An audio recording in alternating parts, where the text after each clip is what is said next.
I trusted her with my child. I welcomed her into my home. She smiled sweetly, played innocent. But behind those soft eyes, she was hiding something I never saw coming. She knew him before I did. She knew his voice, his lies, and his secrets, every last one. The late nights, the missing files, the quiet footsteps outside my bedroom door. She wasn't just the nanny. She was the woman who held my husband's truth. And she almost took everything from me. Until I found out. And turned the game in my favor. Please don't forget to subscribe and comment. She was the nanny, but knew all my husband's secrets. I never wanted to believe that the people we welcome into our home could ever betray us. I used to think the walls of my house protected me, that the smiles at the dinner table were honest, that love, once promised, was eternal. But that was before her. Before Dorothy came into our lives. I hired Dorothy 3 months after our daughter Clara turned 3. Life had gotten chaotic with my design work picking up again and my husband, Henry, always traveling for business. I needed help. I needed someone I could trust with my child, my home, and, unknowingly, my sanity. She arrived on a breezy Thursday afternoon. Hair the color of dusty gold, freckles across her nose like tiny stains of the sun, and that warm, southern voice that melted any suspicion I might have had. She seemed too perfect, too calm, too collected. But I was exhausted, and she was a breath of fresh air. So I ignored the tight feeling in my stomach the moment she first shook my hand. "Mrs. Adams," she said, her eyes not quite meeting mine, "you have a beautiful home." "Please, call me Eleanor," I replied with a smile I hoped didn't look forced. "And thank you. We're simple but happy." Henry arrived later that evening. He was quiet when he saw Dorothy, almost surprised. Then his surprise turned into something else. Too quickly. His eyes lingered on her just a beat longer than necessary. I caught it. The way his mouth twitched, the slow nod he gave her, the slight tightening of his jaw. It was subtle, but it was enough. Still, I told myself it was nothing.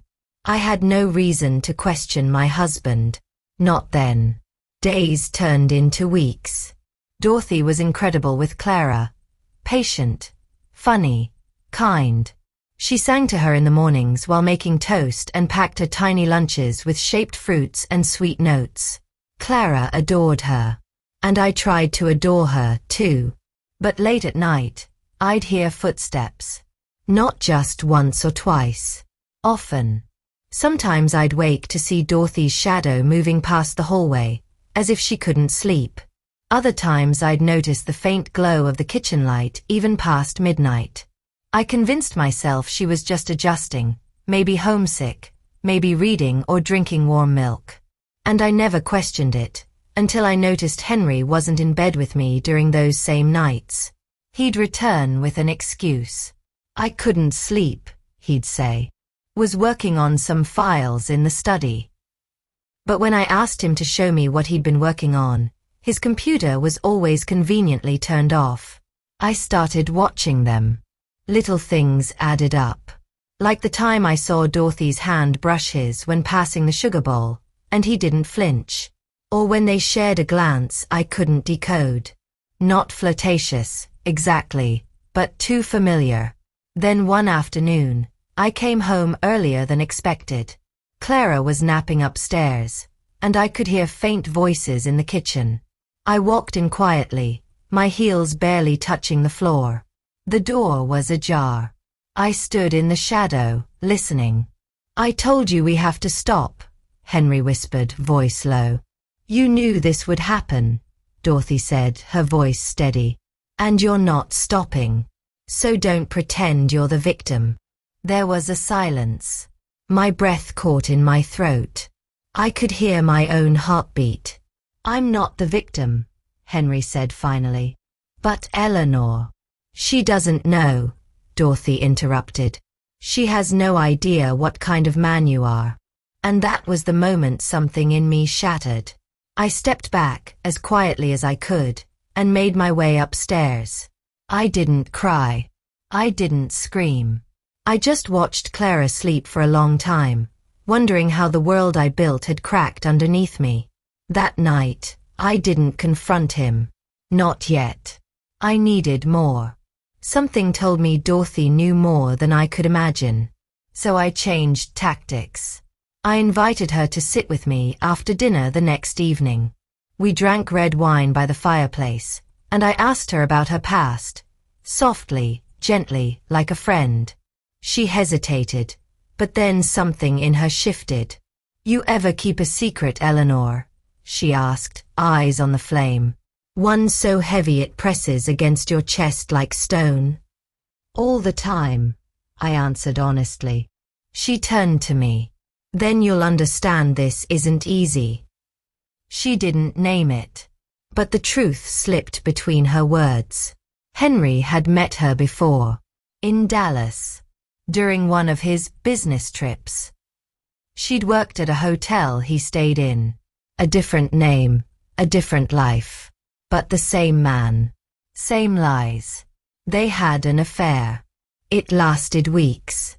When he left, she thought it was over, but she was drawn to him, obsessed. So she tracked him down, applied for the nanny job under a false name, and got hired. And he recognized her the moment she arrived. But instead of panicking, he let her stay. And what began again as fear became something else. Familiar, addictive, risky. I should have screamed, kicked her out, called him a monster and left that night. But I didn't. Instead, I played along. I let Dorothy think I didn't fully understand. I watched her like a hawk. And I watched Henry closer. And then came the night it all unraveled.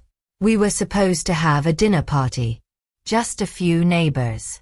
Nothing formal.